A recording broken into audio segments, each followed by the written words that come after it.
खबरें तफसील से।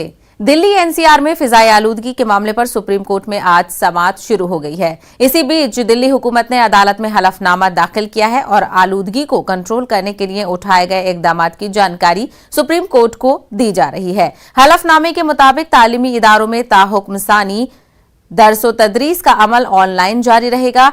50% सरकारी मुलाजमीन घर से ही काम करेंगे।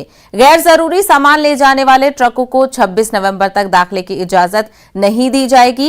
हलफनामे के मुताबिक दिल्ली एनसीआर में डीजल जनरेटरों पर पाबंदी बरकरार रहेगी। रेलवे, मेट्रो, एयरपोर्ट और कौमी सलामती से मुतालिक कामों को छोड़कर सभी तामीराती कामों पर रोक जारी रहेगी।